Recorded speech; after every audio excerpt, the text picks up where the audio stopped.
Hello, my name is Kirk Borger. I am the director of the Riverview Public Library.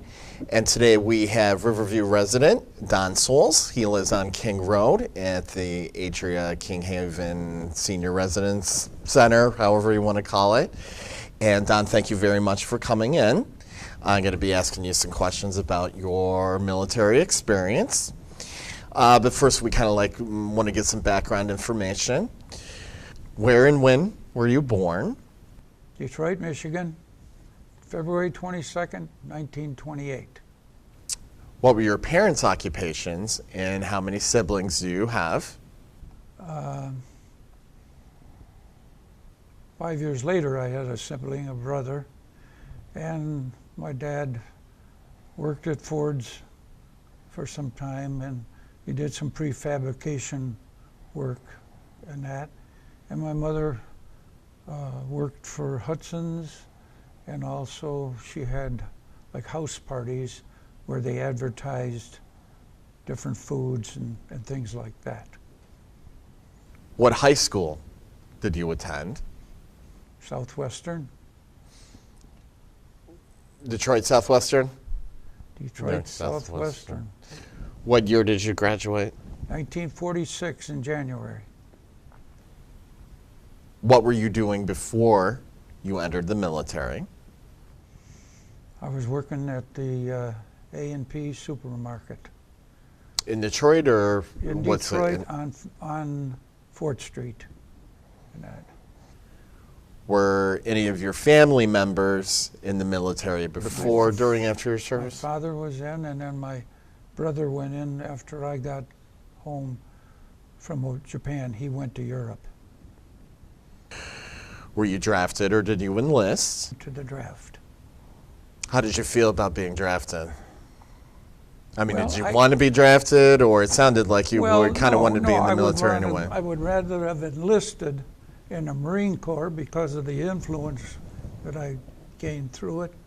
But my country called, and I had to go. Mm-hmm. I didn't regret it, or I didn't feel mad about it like I know some guys do. But the war was over, so I figured. Yeah, the shooting was over. Yeah, so the shooting was over, and you can always be a hero then. But so you were drafted into the Army, correct? Drafted into the Army. Did you have a choice about that, or was there No, was there another service that you might have wanted to go into besides the Army? Well, they never gave you a choice of the branch of the different units in the Army. You just went in the Army, and they filled where they were lacking. In other words, I don't know whether they let the guys go out faster where we went after the end of the war, or they were just needing them. But I was in the A&P food market, and I wound up in the Tokyo commissary. So you figure that out. That's a pretty good well, place. that's where they, yes. And you always heard that a guy like me wound up driving a truck, and the guy digging a ditch, he was behind a typewriter or something like that, but that blew that. Where was your basic training? Fort Eustis, Virginia. Fort Useless, we used to call it. Oh, Fort Useless. What was a typical day like during your basic training? Oh, gosh. The monotony, I mean, like you getting up in the morning and going out and drilling and stuff like that, that was the real basic. But then the days off, or if we didn't get too much liberty at that, but we could do, as we go to USO and stuff like that. But it passed by. I think it was 8 or 10 weeks basic training. Did you find it difficult at all? No, I got to be a acting corporal squad leader because of my experience in the ROTC. The military, I was ROTC in school, high school. Oh, okay. So you went ROTC in high school. Mm-hmm. So you already had an idea that you might want to be in the military anyway. Yeah. I mean, if you're in the yeah. ROTC in high Absolutely. school, so being drafted, it was something that you may have done anyway. Right. Correct. Right. After basic training, after you were in Fort Eustis in Virginia, where did you go? We went home for a delay en route. I think we had about 10 days. And then in 10 days we had to report to the depot, to the train, and they shipped us out to state of Seattle, Washington? Yeah, Seattle, Washington. One thing they had a habit there, every night at sundown we marched, we paraded, and that got our drilling in. And that. How long did you stay there? That it wasn't too long. And we noticed this one guy, every night he was going to the PX, and he'd come out and he'd have boxes of candy bars and that. We thought he either had a sugar problem or something, because we wondered what the hell was he doing with all those candy bars and that. Well, when we got on our Liberty ship and we were out to sea, and he come around selling candy bars for $5 a piece, we figured out what he was doing. He was an entrepreneur, I'll tell you. You take a ship to Japan. How long was the trip from Washington to Japan? Well, if we hadn't hit that typhoon going or coming, it was about 4 or 5 days. 4 or 5 days. What did you do in those 4 or 5 days? Had you been on a ship before like that? No, I No. don't think I was. I was in airplanes, Yeah. not on the ship. Did you get seasick at all?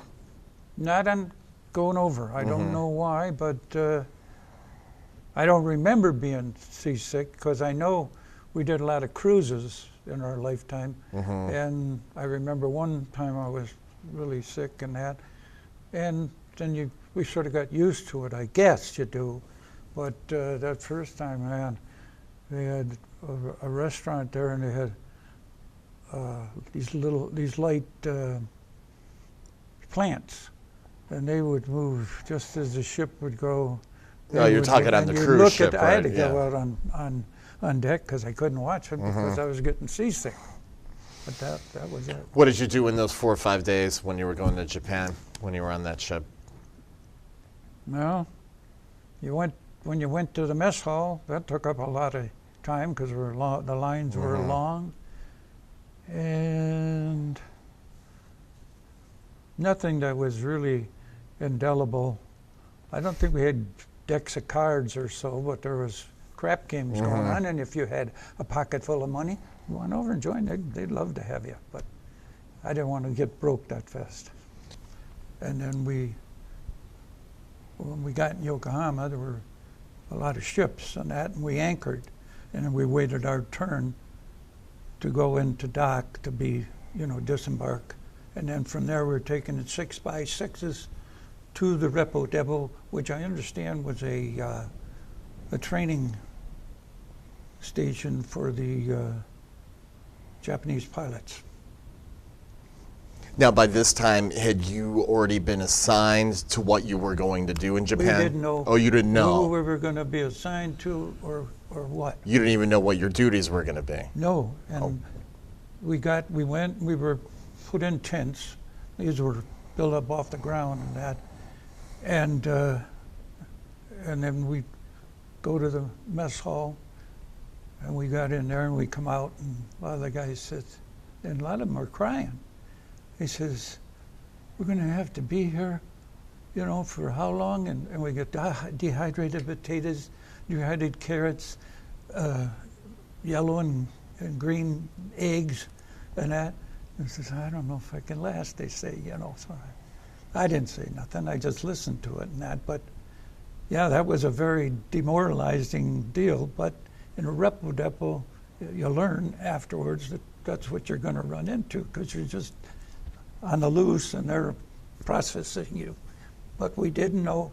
Every day we would go down to a gathering center, and they'd yell out, our names. We'd give our serial number, and they'd tell you where to report, and that. And then you would report whether you reported that day or the next morning. I don't know, but then you were shipped out to where you were going to be assigned. So where were you assigned? I was assigned to the 3079th not Bakers, but company, which ran the Tokyo commissary, and we were in a geisha house.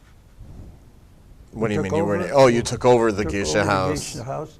I took photographs of the gardens in there, and that they had the little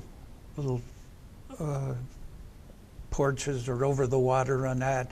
And from the outside, it really looked nice and oriental and everything. And a guy come by from the Stars and Stripes paper, and I let him see me. He says, "Could I borrow these or something?" They put them all over the Stars and Stripes on the front page, the pictures of where we were at. I thought that was pretty good. What were your duties?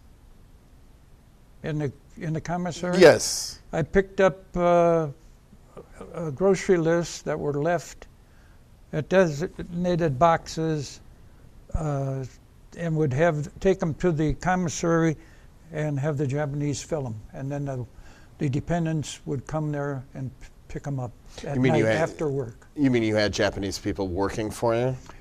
Yes, we had a direct man interpreter that could speak both Japanese and English, and I would tell him what I wanted done, and he would translate it to the Japanese help, and that.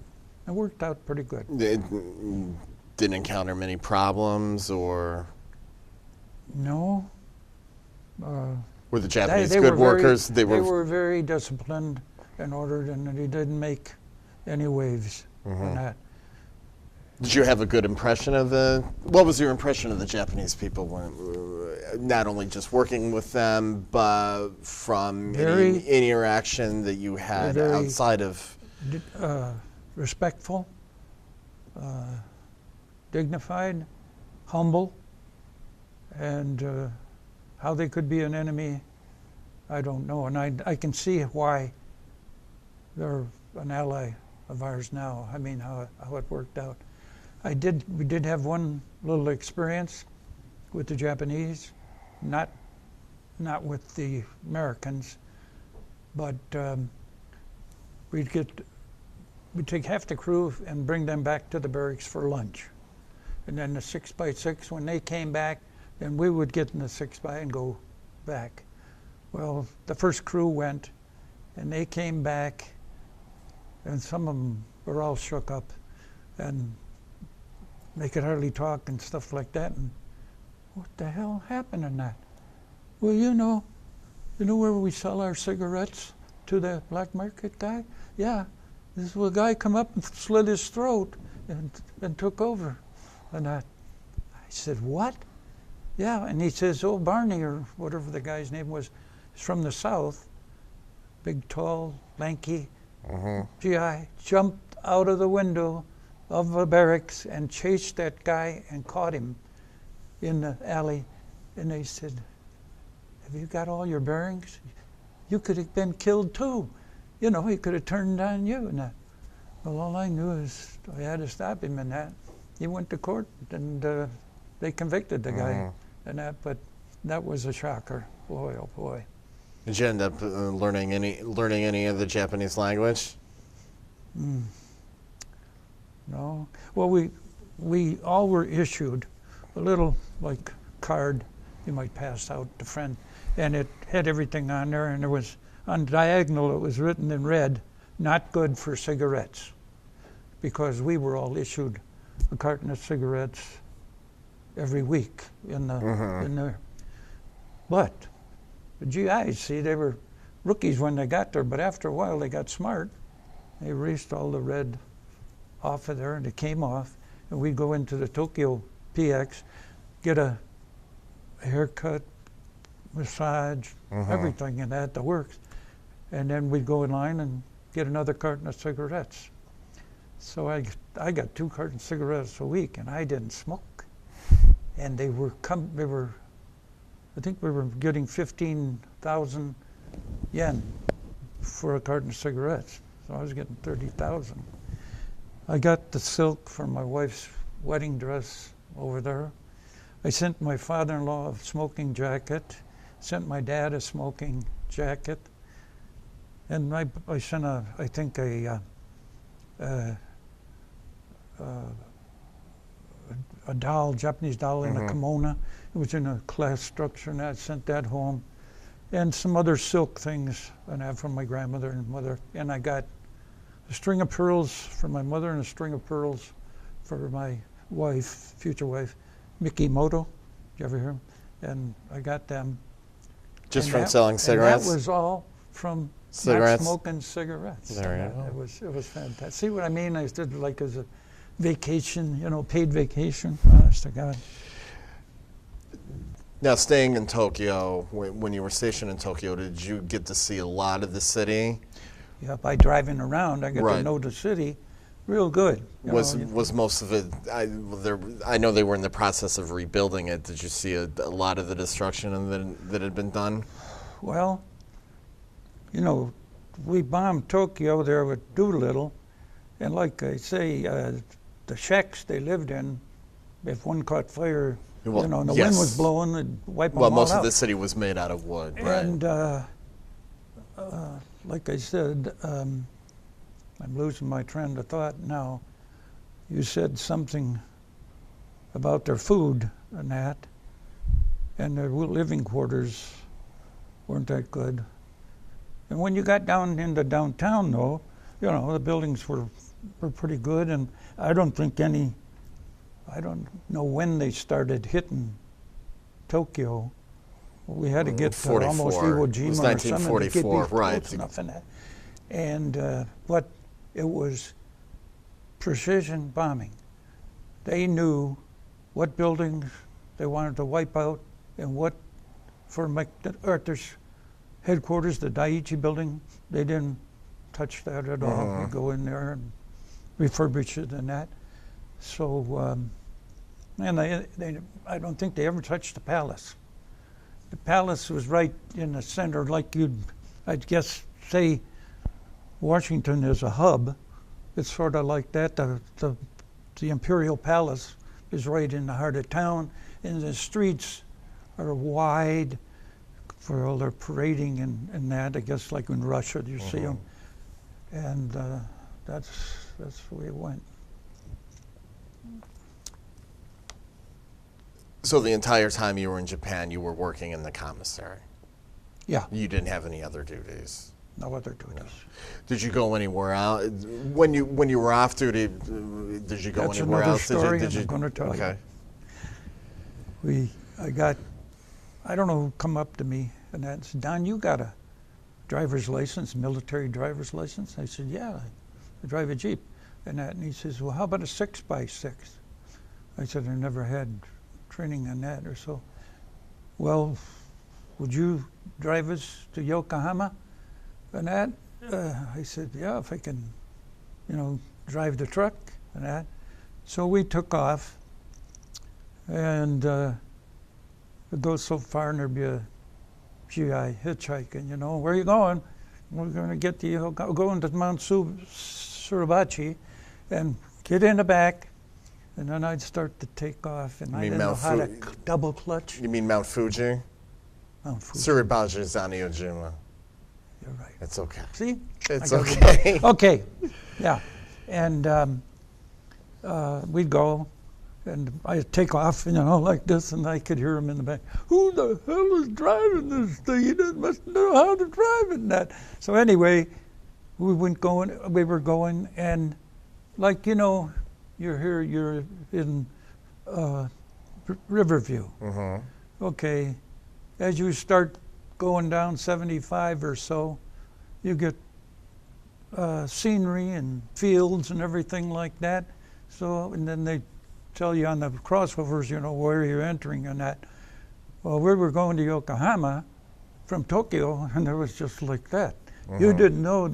I don't know where they put a line or so, where the dividing line was, but I kept going, yeah, you're getting there, it won't be long now. Some guys that were familiar with Yokohama and that, so I'd take them over and let them out. I don't even know if I waited for them and that. I can't remember that. How did you stay in contact with your friends and family? Mostly letters. It'd have been wonderful if we had cell phones, and been great. Oh,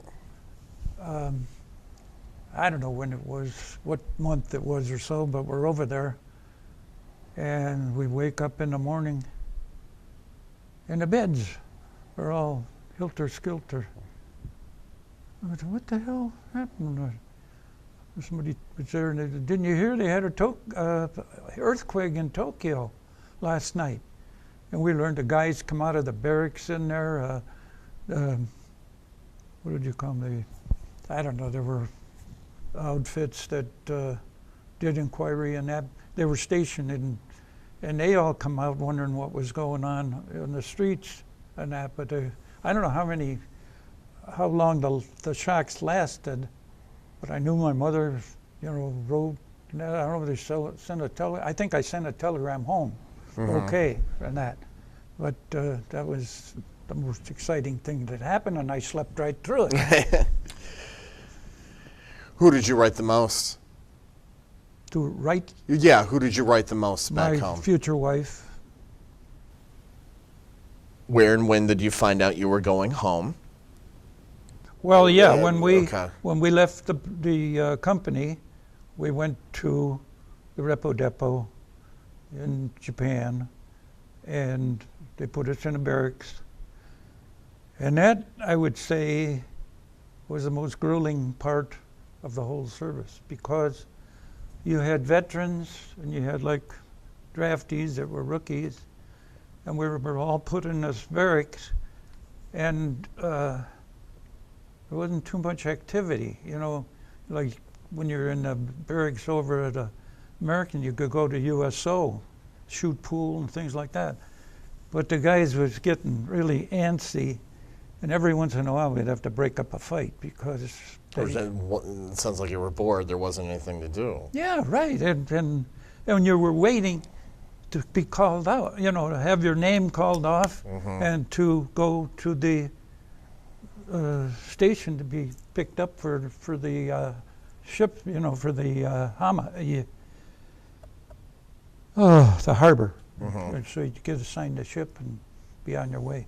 How long did it, when you're on the ship, how long does it take to get home from Japan to the United States?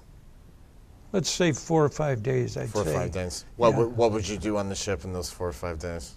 Well, I didn't get sick and that, but I didn't have a lot of money to shoot crap, but that's mostly what they did. And we'd have the guys, and the guys were smart. I think they bought up dice, and then they rented it out or sold them or so. But anyway, they'd be there in a group shooting crap, and then all of a sudden, guy grabbed the dice and he'd get up and he'd run to the side of the ship and regurgitate, and then he'd come back, go on with the game. But that's the way it was, and that's the luxury had. When we went over to Japan, we were on a Liberty ship, and there was female doctors, and they, I don't know, muster or whatever it is, get out, get up.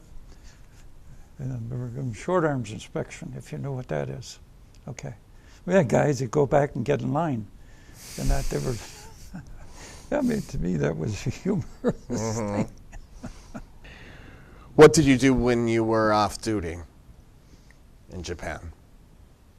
Well, a lot of guys in our room, there was about 10 of us, and a lot of us were from the Big Ten, Minnesota, Ohio, the Midwest, Michigan. So I sent home, I had bought an electric football game, and one was offense, one was defense, and you inserted this card in it, and there was a light bulb in the bottom, and then the offensive player would pull the one card out, and you could see the guy go, would go, and then if he'd run into a defense, well, that's as far as he got. So many yards or so, or if maybe it'd go the whole way. But we had a contest. We had the guys stayed up there and who was first place and everything. So that was one thing we did, but we didn't do it all the time. And that played touch football with that. And that was a lot of good fun. And we had a terrific orderly room, because the clerk there would play all the Oscar Hammerstein and with all the plays, like Oklahoma, and anyway, a lot of their plays and all right from the soundtrack, and we enjoyed that. When you got home, were you discharged right away? No, we had to wait on that too. You know, You had to Army, wait, hurry a lot up of and waiting, wait. right? So they come along, and we're on the boat, we're coming through, and we looked ahead, and we could see the Gold Gate Bridge. And that's where you come into the harbor there. And we went under the Golden Gate Bridge, and it wasn't long after that, somebody says, "There's Alcatraz." Everybody goes on one side of the ship, and you can feel the ship list over that, but we got a nice view of Alcatraz. And then wherever we docked, there were like, I would say, call them ferry boats or something, and that they took, you know, people got them and went over where they worked. Well, we got on that, and I had the first glass of milk I'd had in months. Long time. It was delicious. And then they gave us a nice lunch, took us down the coast to Camp Stoneman, and we disembarked there. And then we got assigned barracks. And I don't know. I think this is interesting. We weren't rookie, we're all recruits, you know, going overseas. We were veterans from the war. And so we get in there, and the guys didn't have much of a tan, so they thought, well, we'll get a little tan, you know, so they get blankets, and we're between the barracks sitting out there. Guy, sergeant or somebody comes out from the barracks, "Hey, you guys, get in here, we're going to GI the barracks," and that. Is that barracks, Sergeant? Well, we're over here, Sarge. We weren't, but we're over here. And he said, "Okay." And then they'd come out from the other side. Well, we're in this barracks here. You know, you get a little knowledge and get tricky with them, and that no, this was coming in. No, this was coming back, because we'd have never pulled something like that. We fell in, and then they marched us. We're going down the camp, column right, and they go right. We kept going straight ahead on the, I don't know how many guys there was, but we kept going. We come to the USO, and then the USO shot pool, and I don't know whether you imbibed at all, but maybe had something to eat. And then when the guys had thought this up, so, well, we better go back now, you know. So, well, boy, I hope they're not waiting for us. So we go back, and where were you guys? And that, it's just down the street. And that, where'd you guys go? You guys lucked out, boy.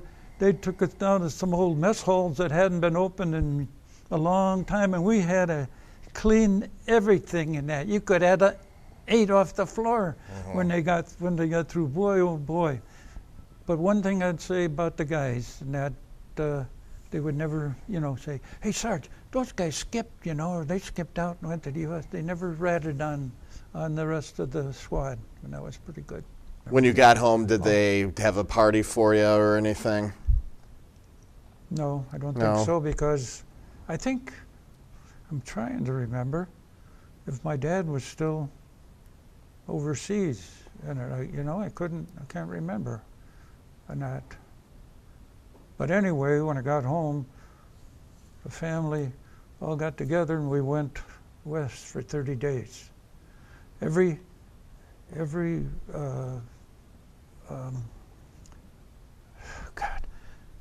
unemployment agency I had to register that I wasn't working. So we were gone 5 weeks. I think it was 5 weeks. And I come back and I went to mine and I got $120. It was 52.20, 52 weeks of unemployment, $20 a week. All the guys in the pool room, they all played the 52 weeks. They collected their $20 and then they went back to work, or so that was it. Did you go back to work after the service? I think I worked for the A&P for a while, and I went to UD on Jefferson. It was their general college, and it was okay, but like I said, it just wasted 6 months of my military time that I had coming. So once I qualified B average and I could go up to the upper campus, thought I was going to sneeze.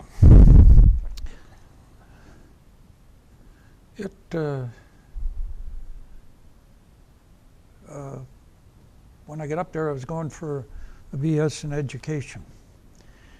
That was a mistake. I had psychology and philosophy and history and things, but I didn't dig it. I digged history, but and I had trigonometry, and I don't think any of the students in that class knew what the hell the guy was talking about. He was talking up here. We had one student that was in the first row. He got A's, and he knew everything about it. But everybody else, what did he say? What was that? But we passed. I don't know how we passed, but we passed. And then the religion thing come up with a C.